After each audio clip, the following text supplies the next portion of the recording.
I am Miriam Hayes, 63 years old. That night, the house felt colder than the wind outside long before the door ever opened.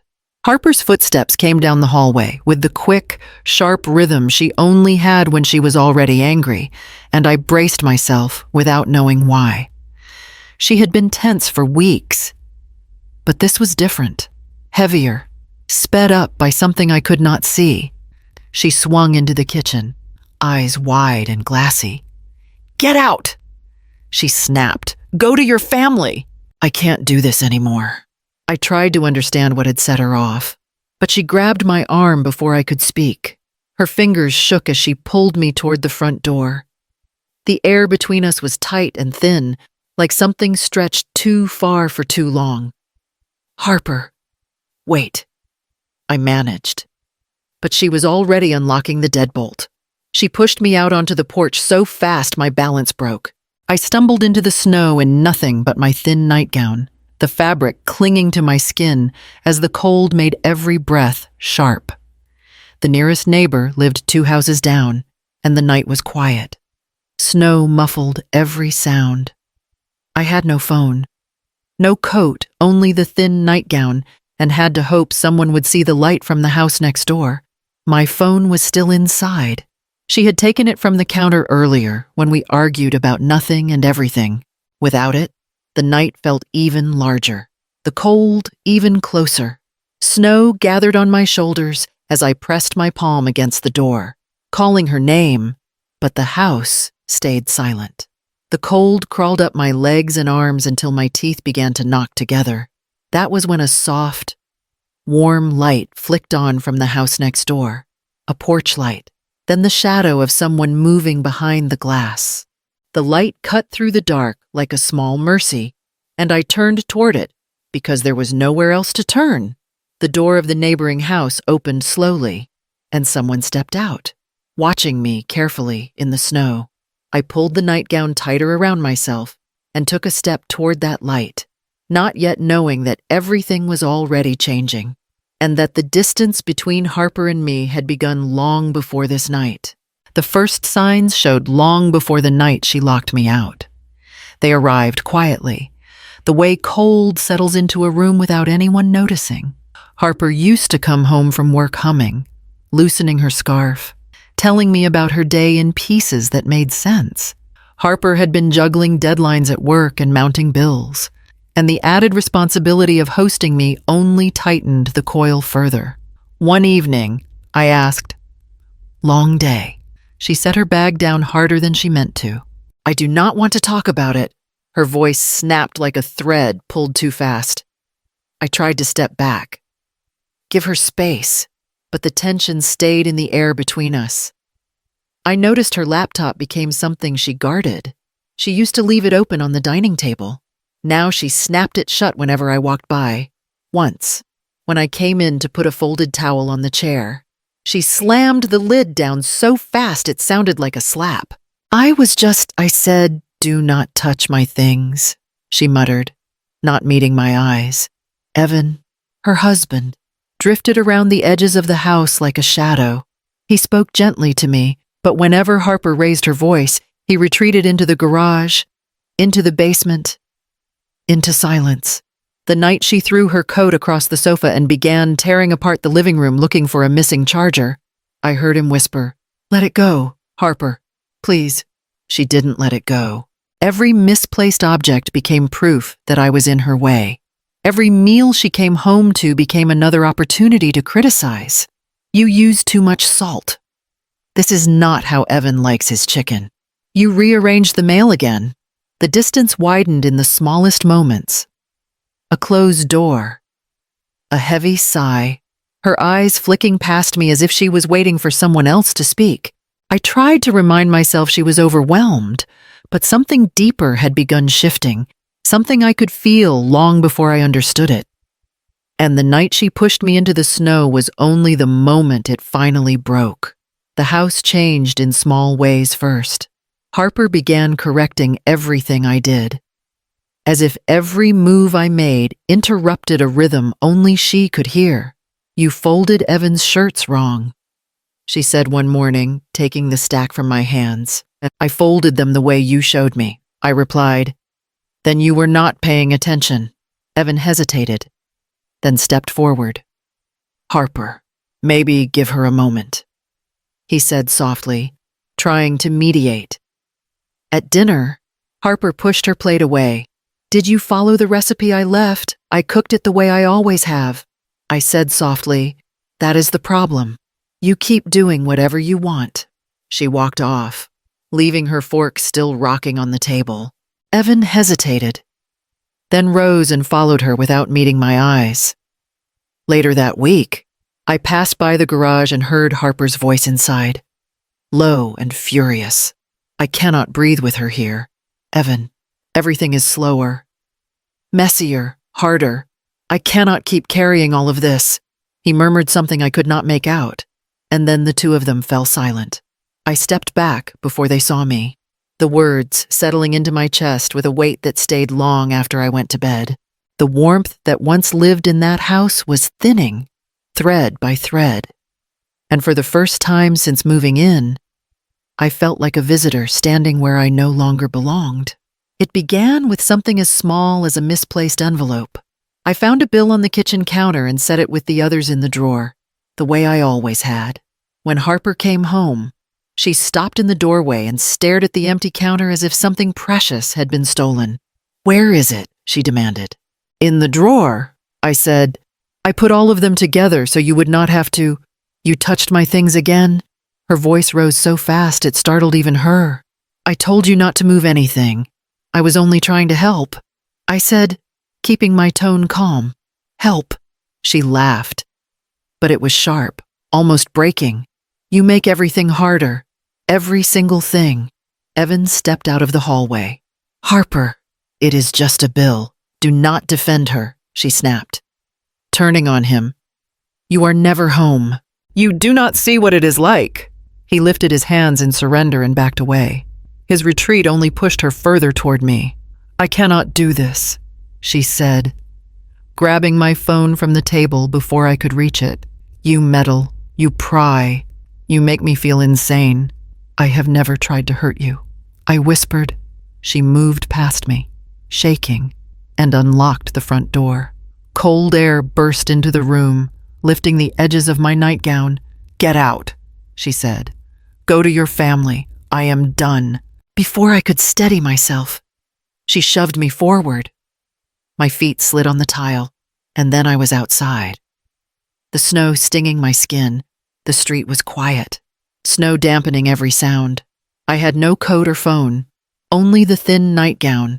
The porch light across the street flickered my only hope. The door slammed behind me, the lock clicking once.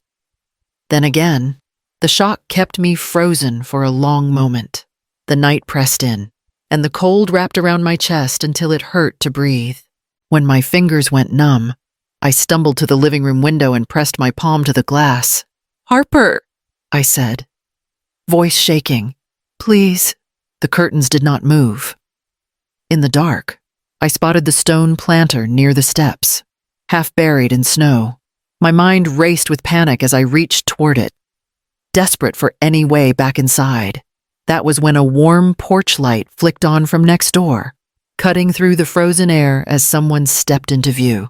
The figure on the porch stepped closer, and the voice that reached me was steady, older, and unexpectedly gentle. "Miriam, is that you?" I recognized her then. Evelyn Ward, the neighbor I had waved to for years but never truly spoken with. She hurried down the steps, draping a heavy wool coat over my shoulders before I could protest. The warmth hit me so suddenly my knees almost buckled. "Come inside," she said firmly. "You should not be out here like this." I tried to speak, but my jaw shook too badly. She guided me across her walkway, one arm around my back as if we had known each other far longer than a few polite greetings. Inside her foyer, Evelyn closed the door with a decisive click. "Sit," she said, pulling out a chair. Her home security cameras had a wide angle covering the walkway. The audio picked up voices. Evelyn had noticed the commotion as she poured her morning coffee. I looked down at my hands, still trembling. She was upset. She did not mean Miriam. Evelyn interrupted softly. I am old, not blind. Something is wrong in that house. And it is not you. Her certainty stopped me more than the cold ever had. She poured hot water into a mug and placed it in front of me. I know more than you think, she added, especially about where your daughter works. I lifted my head slowly. What do you mean? Evelyn eased into the chair across from me, folding her hands. My son runs the department Harper works in. He has been concerned. The words hung between us, heavier than the coat around my shoulders, hinting at troubles far beyond the walls of Harper's home. Evelyn waited until my hands stopped shaking before she spoke again. Her voice stayed even, but there was a weight in it that told me she had debated saying these words long before tonight. My son mentioned your daughter weeks ago, she said, not by name at first, but I figured it out. I swallowed. What did he say? Even though HR had intervened, Harper's stress at work made her volatile at home. She misdirected her tension toward me, unaware of how visible her frustration was. She watched my face carefully. They have been monitoring her ever since. I gripped the mug tighter. Harper never told me any of that. She would not. Evelyn said, people who are terrified of losing everything rarely share the truth with the ones closest to them. The thought pierced deeper than I expected. She has been coming home so tense. I thought it was something I did. Evelyn shook her head. When people panic, they lash out. And Harper is smart. But she is impulsive. She made mistakes, then tried to cover them. And now she is drowning in the consequences. I felt something shift inside me, a painful, familiar ache. She must have been scared. Scared and cornered, Evelyn said, but that does not justify what she did to you. I nodded slowly. I never wanted to make her life harder. You did not, Evelyn said firmly. She was breaking long before you moved in. Her certainty pressed against every doubt I had carried for months. Harper had been unraveling, and I had missed the signs, or maybe I had seen them and simply hoped they were temporary. Evelyn rose to refill the kettle. My son said the situation at work is close to boiling over. Her words settled into my chest, heavy and cold. If Harper had been drowning in fear all this time, she kept every piece of it hidden from me. Evelyn set the kettle back on its stand and leaned her hands on the counter, studying me the way someone studies a puzzle they already know the shape of. You have spent your whole life carrying other people, she said. Maybe it is time to put something down. Her words lingered, stirring memories I had pushed aside for years. I saw myself at 26, holding Harper on my hip while sorting mail at the kitchen table. I saw nights when I worked double shifts, coming home with aching feet so I could afford her school trips and winter coats. I remembered packing lunches, checking homework, tucking her into bed, praying she would grow up feeling loved enough that she would never doubt herself the way I once had. She was all I had after my husband died, I whispered. I always told myself she deserved stability, and you gave it to her, Evelyn replied. But somewhere along the way, you started giving pieces of yourself too. I let out a breath that trembled. Maybe I enabled too much. Maybe I should have made her stand on her own earlier. Evelyn pulled out the chair beside me and sat. Loving a child does not mean agreeing to be their shield forever, especially when they start using you to soften the consequences of their own mistakes. Her voice was gentle, but it cut deep. I thought of the past months, Harper's sharp tone, her shifting moods, the way she had spoken about me when she thought I could not hear.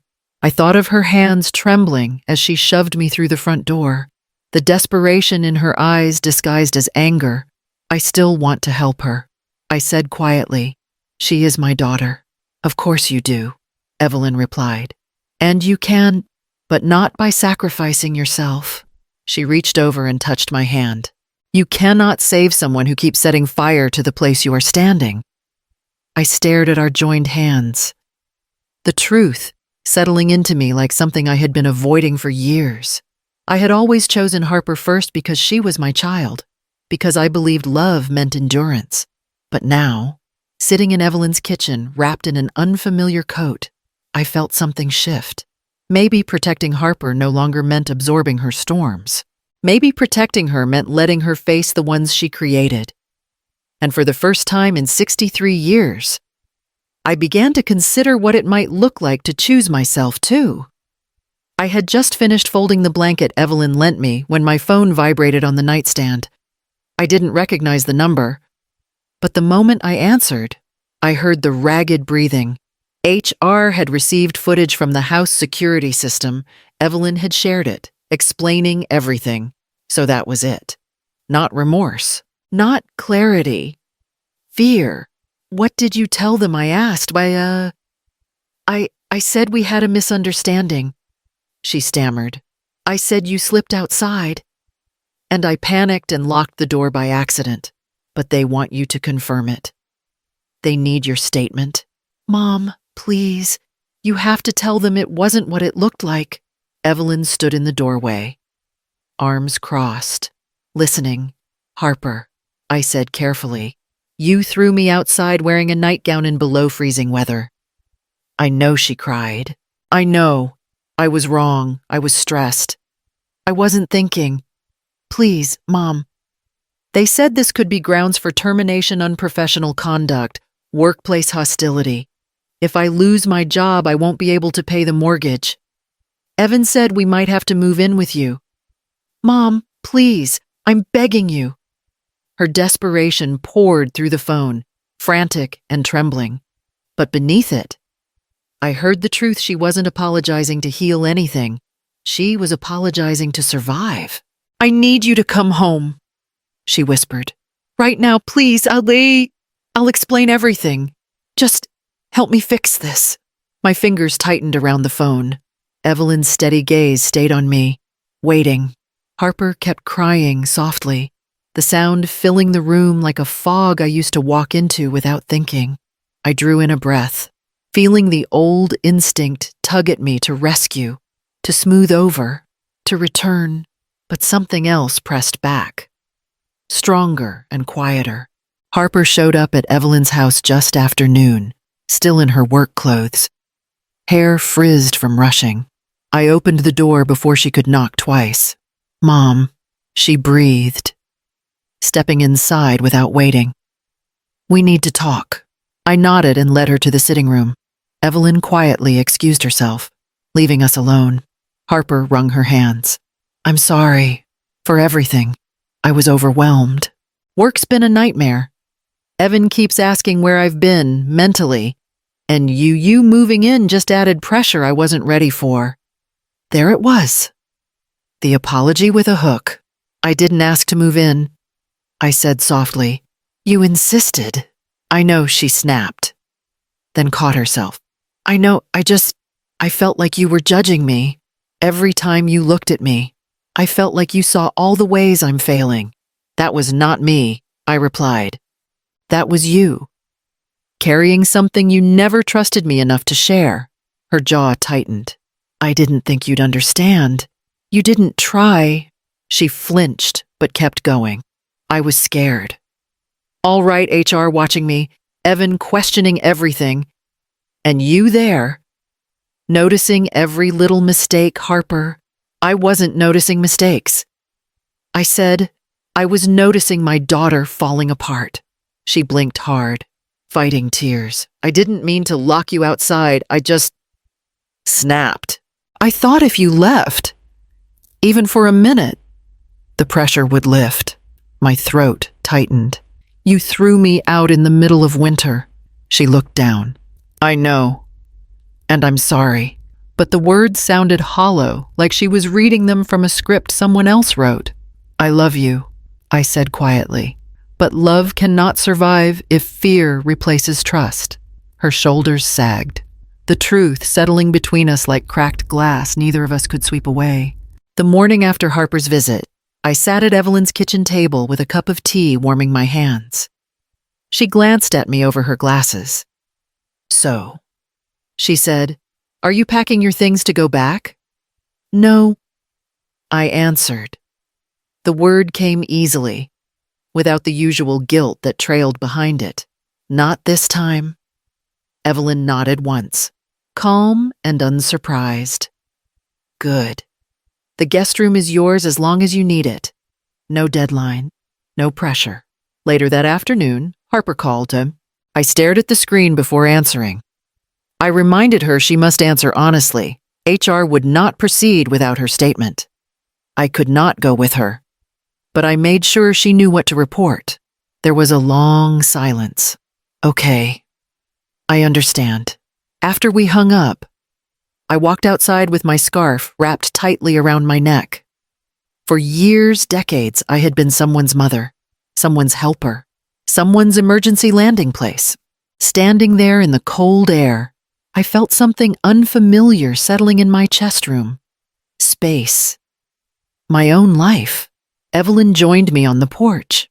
"What will you do now? I think I'll find part-time work." I said, "Take a class. Maybe move into one of the senior apartments near the library." She smiled. "Good. You deserve a life that fits you." That evening, as I folded fresh laundry in my borrowed room, my phone buzzed again. A text from Harper Mom. "I'm sorry. For real this time. No excuses." I read it twice, then set the phone down with a quiet breath. The apology mattered. But for once, it wasn't the center of my world. If you've been following my story, thank you. Your support means more than you know. Like this video, leave a comment, and subscribe so you do not miss what comes next.